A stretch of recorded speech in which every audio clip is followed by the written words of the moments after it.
Hello বন্ধুরা, good evening. তোমরা সবাই কেমন আছো? আশা করছি খুব ভালো আছো। আমিও কিন্তু খুব ভালো আছি।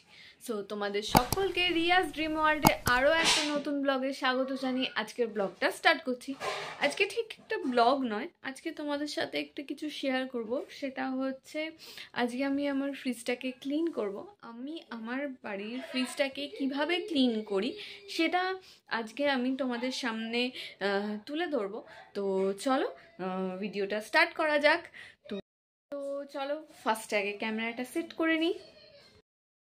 তো ফ্রেন্ডস, ফার্স্টেই আমি একটা মিশ্রণ তৈরি করে নিচ্ছি। তো এই মিশ্রণটার মধ্যে আছে একটু ডিটারজেন্ট, আর তার সঙ্গে নিয়েছি হোয়াইট কোলগেট।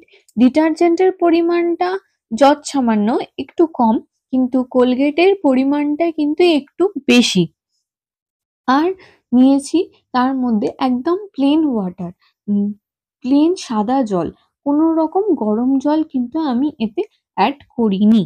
তো ফ্রেন্ডস, চলো এবার মিশ্রণটাকে ভালো করে আহ, মিশিয়ে নেওয়া যাক।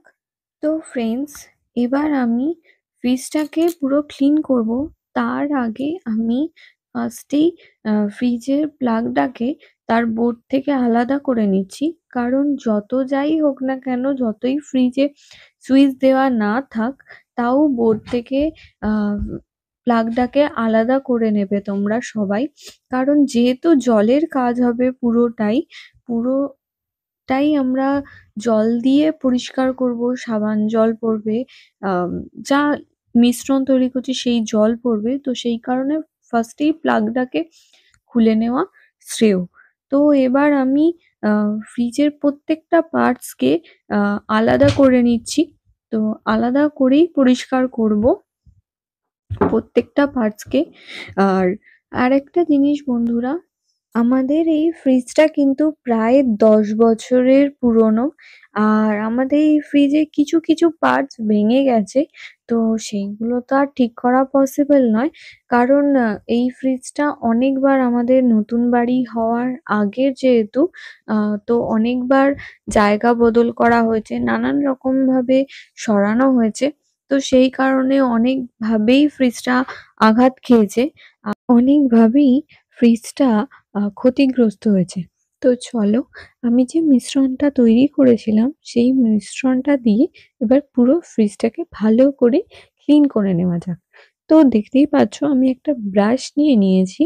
তো ব্রাশটা এই কারণে নেওয়া, যে পজিশনগুলোয় আঙুল পৌঁছাতে পারে না, যে পজিশনগুলোয় আমাদের হাত ঠিক মতো ভাবে পরিষ্কার করতে পারে না, তো সেই পজিশনগুলোয় ব্রাশ দিয়ে যদি একটু ভালো করে ঘষা হয় তাহলে পরিষ্কার হয়ে যায়।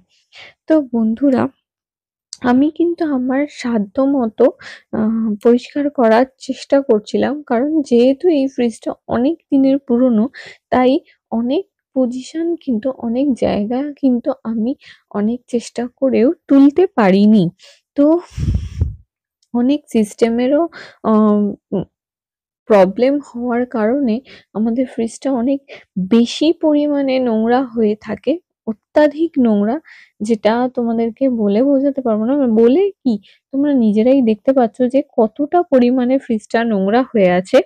তো চলো এই আহ, নোংরা ফ্রিজটাকে চেষ্টা করি আমরা, সরি, আমি একদম নতুন করে তোলার।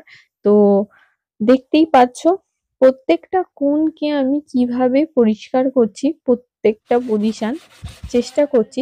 আর এই পজিশনটার কথা তো কিছু বলারই নেই। এই পজিশনটা একদম তেল চিটে হয়ে গেছে। যেহেতু আমাদের ফ্রিজটা বারান্দায় থাকে, আগে আহ আগে যখন ফ্রিজটা রান্নাঘরেতেই থাকতো, তো সেই তখনকার থেকে এইরকম ছোপ পড়ে গেছে, এরকম ময়লা পড়ে গেছে। তো সেই কারণে এই অবস্থা। আর আমাদের ফ্রিজের অনেক পার্টস বলেইছি আগে যে নষ্ট হয়ে গেছে। তো সেই কারণে এই যে নিচে জলটা দেখছো, এই জলটা সেই জমা নোংরা জল এসে ওইখানটাতে জমা হয়।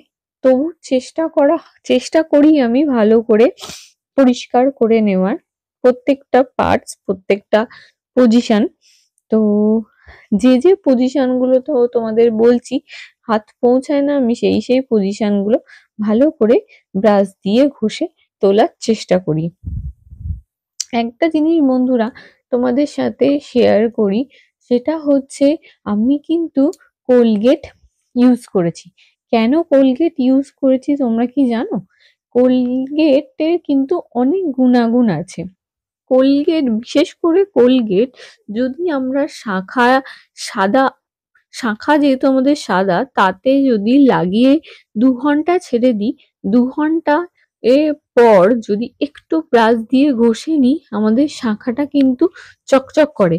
অনেকেই হয়তো এই টিপসটা বাড়িতে ট্রাই করেছো, মানে এই শাঁখা মাজার এটা। তো সেই কারণে সাদা জিনিসকে আরো সাদা করে তুলতে কিন্তু কোলগেট আমাদের অনেক রকম ভাবে হেল্প করে। তো সেই কারণেই কিন্তু এই সাদা পোর্শনটায়, ফ্রিজের এই সাদা পোর্শনটাকে নোংরা থেকে আরো সুন্দরভাবে পরিষ্কার করে তুলতে, প্লাস আরো সাদা করে তুলতে কিন্তু কোলগেট আমাদের অনেকটা পরিমাণ হেল্প করবে। তো সেই কারণেই আমার কিন্তু কোলগেট ইউজ করা। তো ফ্রেন্ডস, ভিডিওটা স্কিপ না করে ভিডিওটা দেখতে থাকো, আশা করছি তোমাদের উপকারে লাগবে। তো ফ্রেন্ডস, দেখতেই পেলে আমি মিশ্রণটা দিয়ে ব্রাশ দিয়ে ভালো করে ঘষে নিলাম। তারপরে আমি একটা ভিজে কাপড়ে নিয়ে নিয়েছি, যাতে পুরো সাবান জলটাকে, যে কোলগেট জলটা আমি ইউজ করছি সেটাকে ভালো করে পরিষ্কার করে নিতে পারি। তো ভালো করে আগে ওই আম জ সাবান জলটা বা কোলগেট জলটাকে পরিষ্কার করে নিয়ে তারপরে একটা শুকনো কাপড় নিয়ে নিয়েছি। শুকনো কাপড় দিয়ে পুরো ফ্রিজটাকে ভালো করে প্রত্যেকটা পার্টস, যেখানে সাবান জল দিয়ে আমি পরিষ্কার করেছি সেইসব জায়গাগুলোকে, প্রত্যেকটা জায়গা, প্রত্যেকটা ছোট কোণাকে ভালো করে পরিষ্কার করে নিচ্ছি। একটা শুকনো কাপড় দিয়ে ভালো করে মুছে নিচ্ছি। তো ফ্রেন্ডস, তোমরা নিজেরাই নিশ্চয়ই কিছুটা হলেও বুঝতে পারছো যে কতটা আগে যেরকম ফ্রিজটা কতটা নোংরা ছিল, তার থেকে অনেকটাই পরিষ্কার হয়েছে। তো চলো এবার ছোট যে পার্টস গুলো আছে, যেগুলো আমি খুলে রেখেছিলাম, সেইগুলোকে ভালো করে পরিষ্কার করে নিই। আমি কিন্তু এক্সট্রা করে কোনো আ আলাদা করে সাবান জল নিইনি।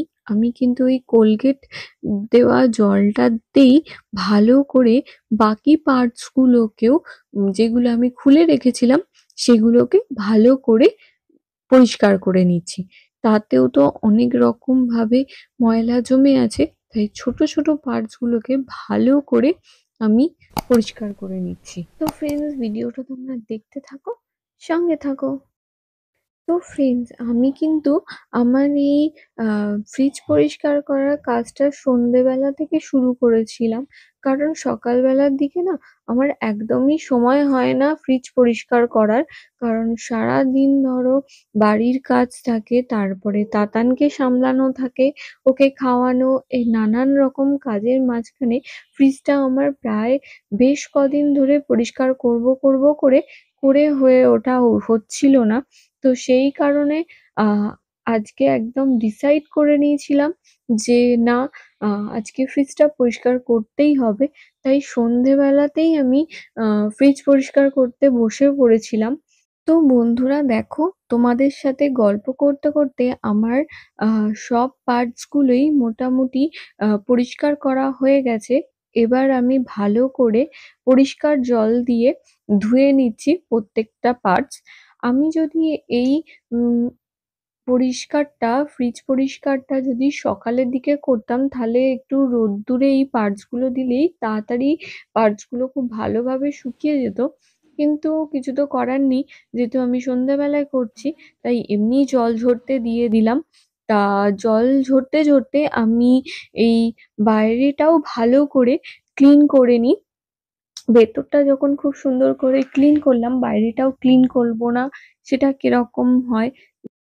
তাই আমি যেটা দিয়ে ভেতরটা ক্লিন করেছিলাম সেটাই দিয়েই ভালো করে আমি ফ্রিজের বাইরেটাকেও ক্লিন করে নিচ্ছি। ফ্রিজের বাইরেটা তো সেরকমভাবে ধুলো পড়েনি, হালকার ওপর দিয়ে ধুলো পড়েছিল। তো চলো ফ্রিজের ৩ দিক ভালো করে পরিষ্কার করে নেওয়া যাক। ৩ দিক এই কারণেই বলছি, সামনের দিক, ২ সাইড আর মাথা, এই ৩-৪ দিকই পরিষ্কার করতে পারবো। পেছন দিক তো আর পরিষ্কার করতে পারবো না। ওটাকে ভালো করে ঝেড়ে নেবো। কারণ ওটা কারেন্টের পয়েন্ট। তো চলো, আমি কিন্তু ভালো করে ভিজে কাপড় দিয়ে আ ৩ দিক মুছে নেওয়ার পর একটা শুকনো কাপড় দিয়েও কিন্তু ভালো করে পরিষ্কার করে নিয়েছিলাম। তো ফ্রিজের বাইরেটা পরিষ্কার করতে, করতে আ ভেতরের যে পার্টস গুলো আছে সেগুলোও শুকিয়ে গেছিলো। আর আমি একটা হালকা শুকনো কাপড় দিয়ে প্রত্যেকটা পার্টস কে ভালো করে মুছে নিয়েছিলাম।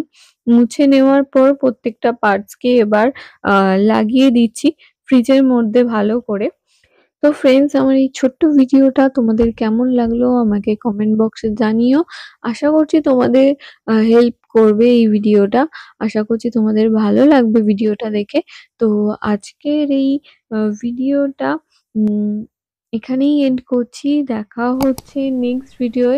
ততক্ষণের জন্য tata, bye bye, good night. ভালো থেকো। আবার দেখা হচ্ছে নেক্সট ব্লগে।